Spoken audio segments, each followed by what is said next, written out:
திருச்சிற்றம்பலம்.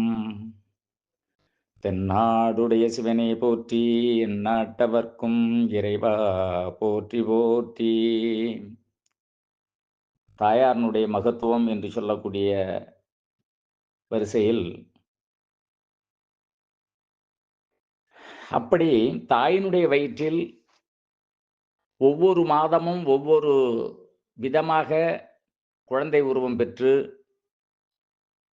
தாயினுடைய வயிற்றில் இருக்கும் போதே தாயாரை இடித்தும் உதைத்தும் தாயை சிரமப்படுத்தி இந்த பூலோகத்தில் வருகின்ற நாமெல்லாம் தாயாருடைய கருவறையை வணங்க வேண்டும். தாயினுடைய கருவறையை யாரும் வணங்க மாட்டார்கள் என்பதற்காகவே இறைவனால் படைக்கப்பட்ட சிற்பங்களை கோவில் கட்டி அந்த கோவிலில் இறைவனை அந்த சிற்பங்களை வைக்கும் இடத்தை கருவறை என்று சொன்னார்கள். ஆனால் உண்மையிலேயே ஒரு தாயினுடைய கர்ப்பப்பையே கருவறையாகும். நாம் எங்கு குடியிருந்தோம் அதுதான் நமக்கு கருவறை. அப்படியேற்பட்ட மகத்துவமான தாயும் பெண்ணே, தாரமும் பெண்ணே, சகோதரம் சகோதரிகளும் பெண்ணே என்று சொல்லி இந்த பெண்கள் இந்த உலகத்தை உய்விப்பதில் முதன்மையாக இருந்து கொண்டு இருக்கின்றார்கள். அந்த கருவறையிலிருந்து நாம் ஜனனம் எடுக்கின்றோம். ஒரு இடத்தில் திருமூலர் சொல்லியுள்ளார், உள்ளம் பெருங்கோவில் ஊன் உடல் ஆலயம் வள்ளல் பிரானர்க்கு வாய் கோபுரவாசல் தெள்ள தெளிந்தார்க்கு சீவன் சிவலிங்கம் கள்ள புலன் யாம் ஐந்தும் காளா மணி விளக்கே. கள்ள புலன் ஐந்தும், அதாவது 5 பஞ்சபூதத்தை அடக்கி அஞ்சு பஞ்சபூதங்களின் துணை கொண்டு 5 பஞ்சபூதங்களின் சேர்க்கையால் உருவான நாம் தாயினுடைய வயிற்றில் உருவாகின்றோம். அப்படி தாயினுடைய வயிற்றில் உருவாகும் போது தெள்ள தெளிந்தார்க்கு சீவன் சிவலிங்கம், இந்த சீவன் தான் சிவலிங்கம் என்று திருமூலர் அருளியுள்ளார். அப்போ இந்த சீவன் உள்ளே இருக்கின்ற சிவலிங்கத்தை ஏந்தி பஞ்சபூதங்களையும் கட்டுப்படுத்தி இந்த 10 மாதமும் சுமர்ந்திருந்து பெற்றெடுக்கின்றாளே தாயார், என்ன மகத்துவம், என்னென்று சொல்லுவது? நன்றாக யோசித்து பாருங்கள். ஒரு வகையில் சொல்லுவார்கள், ஆவதும் பெண்ணாலே அழிவதும் பெண்ணாலே. இது கலிபுருஷனுடைய காலங்கள். ஆனாலும் பெண்ணாலும் ஒவ்வொருவருடைய நிலையில் ஒவ்வொருவருடைய குறைபாடுகள் இருக்கும். அதையெல்லாம் நாம் கண்டுகொள்ளாமல் இந்த உலகத்தில் நம்மை தந்தையனுடைய துணை கொண்டு நம்மை உருவாக்கி உயிர் கொடுத்தான் தந்தை, உடல் கொடுத்தாள் தாய் என்ற நிலையோடு நாம் உதித்து வெளியே வருகின்றோம். ஒரு சித்தர் சொன்னார், நந்தவனத்தில் ஓராண்டி அவன் 4 மாதம் குயவனை வேண்டி, நந்தவனத்தில் ஓராண்டி அவன் 4 மாதமா குயவனை வேண்டி, கொண்டு வந்தான் ஒரு தோண்டி அதை கூத்தாடி கூத்தாடி போட்டுடை தாண்டி, நந்தவனத்தில் ஓராண்டி. நந்தவனம் என்பது தாயாருடைய கருவறை. ஆண்டி என்பது நாம். 4 மாதம், 4 6 10 மாதம் குயவனை வேண்டி, குயவன் என்று சொல்லக்கூடிய ஈசனை வேண்டி கொண்டு வந்தான் ஒரு தோண்டி. இந்த பூலோகத்திற்கு வரும்போது இவன் ஒரு மண்பாண்டத்தால், மண்ணால் செய்யக்கூடிய ஒரு தோண்டியாக பிறவி பயன் எடுக்கின்றோம். அதை கூத்தாடி கூத்தாடி போட்டுவிட தாண்டி வாழுகின்ற வாழ்க்கையில் ஒருவர் 80 வயது காலம் 100 வயது காலம் கூட இருக்கின்றார். இப்பொழுது உள்ள சூழ்நிலையில் 30 வயது 25 வயது 30 வயது வரைக்கும் என்னதென்று வாழ்க்கை அறியாமல் வாழ்ந்து கொண்டு இருக்கக்கூடிய இந்த மனிதன் 50 வயது 60 வயதில் ஓய்ந்து உட்கார்ந்து விடுகின்றான். இடைப்பட்ட காலங்களில் வாழ்வதோ 30 வருட காலம். இந்த 30 வருட காலத்தில் ஓடுவதென்ன, ஒடியாறுவதென்ன, பேசுவதென்ன, இடிப்பதென்ன, என்னென்ன விளையாட்டுகளை இந்த மனிதன் தர்ம வழியாக இருக்கட்டும், அதர்ம வழியாக இருக்கட்டும், வாழுகின்ற அந்த 30 வருடமும்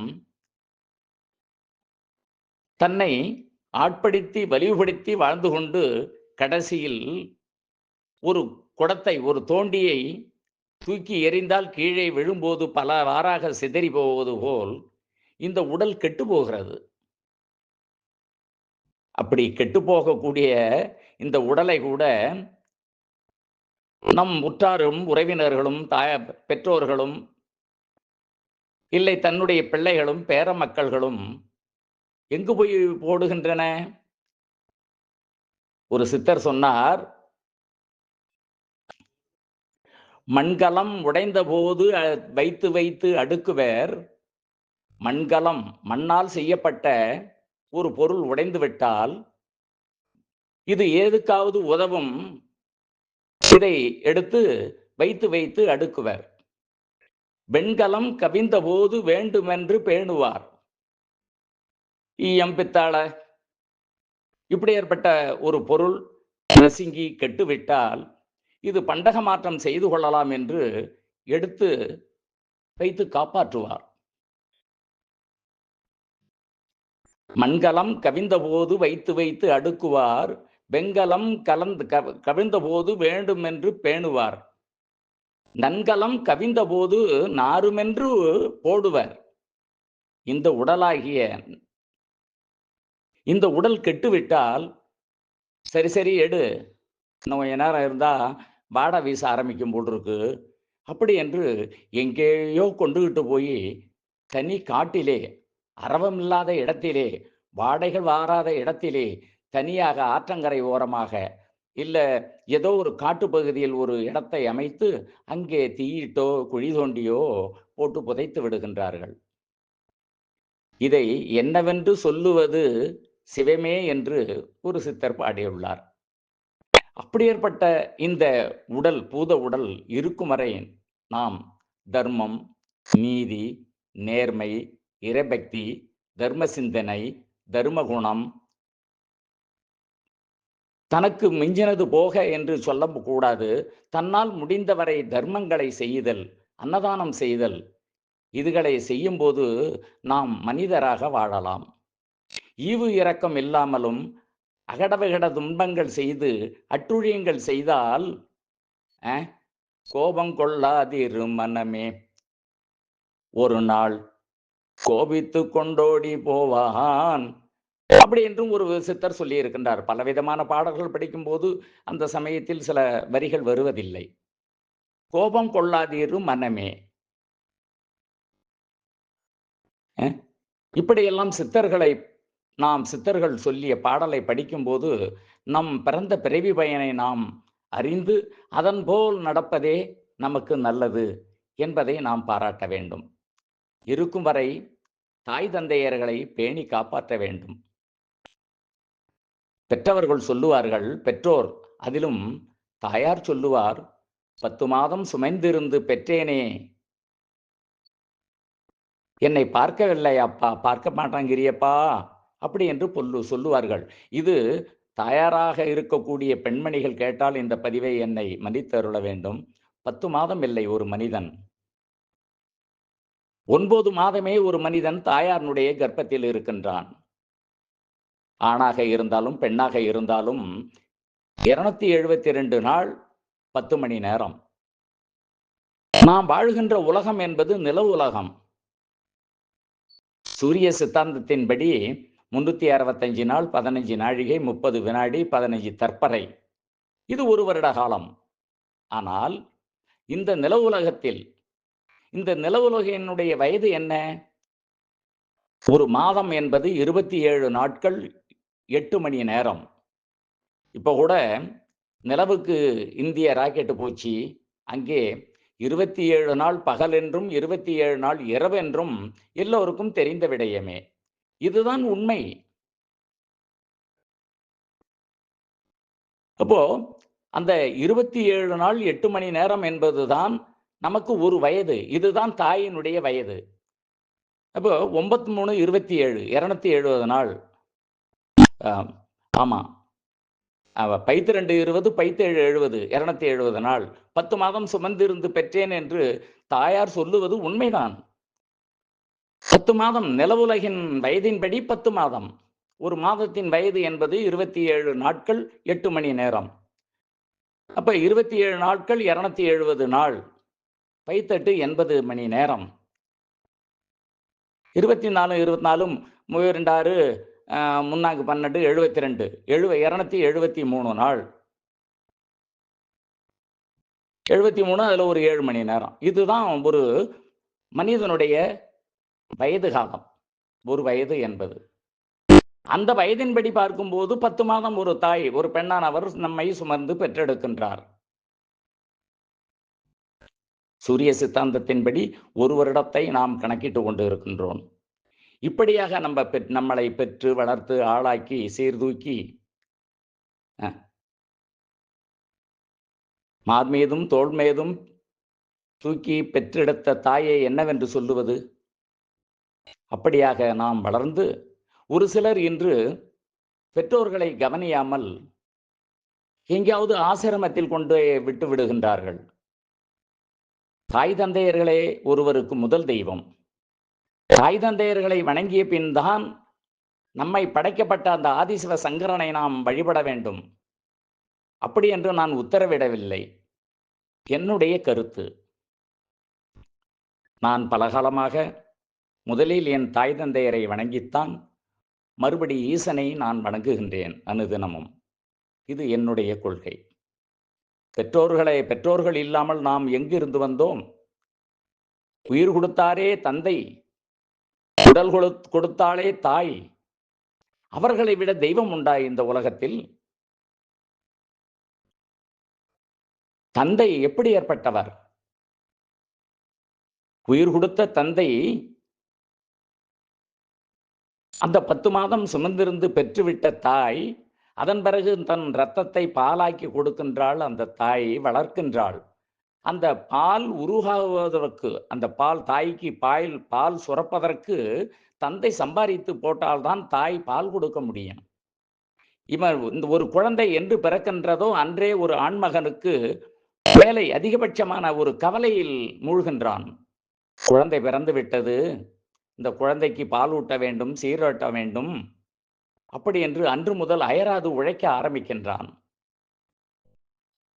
குறிப்பிட்ட காலங்களுக்கு பின் அவனுக்கு திருமண காலம் செய்து வைக்கும் வரையும் கூட, ஏன் அவனுடைய காலங்கள் முடியும் வரை கூட தாய் தந்தைகள் இருக்கக்கூடிய வயது வரை, இருக்கக்கூடிய காலம் வரை இந்த பிள்ளைகளுக்காக ஒரு பெற்றோர்கள் உழைத்து உழைத்து, ஒரு தந்தையர் உழைத்து உழைத்து உழைப்பினிலே ஓய்ந்து விடுகின்றான் ஒரு ஆண்மகன். அதனால் தாயிற் சிறந்த கோவிலும் இல்லை, தந்தை சொல் மிக்க மந்திரம் இல்லை. சொல்லுவார்கள், தகப்பன் தலையை பார்ப்பான், தாய் வயிற்றை பார்ப்பாள். பிள்ளை எங்கேயாவது சென்று போய் வந்தால் தகப்பன் பிள்ளையனுடைய தலைக்கு போகுமா தகப்பனுடைய கண்கள். ஆனால் தாயினுடைய கண்கள் பிள்ளையனுடைய வயிற்றை பார்க்குமா. நம் பிள்ளை காலையில் போனவன் இப்பொழுதுதானே வருகின்றான், சாப்பிட்டானோ, ஐயோ வயரெல்லாம் சரிந்து கிடக்கின்றதே என்று நினைப்பாளாம் ஒரு தாய். தந்தை நினைப்பான், போன புள்ள தலையில் ஏதேனும் பொருள் சம்பாதித்து கொண்டு தலையில் எடுத்துக்கொண்டு வருகின்றானா என்று நினைப்பானாம் ஒரு தந்தை.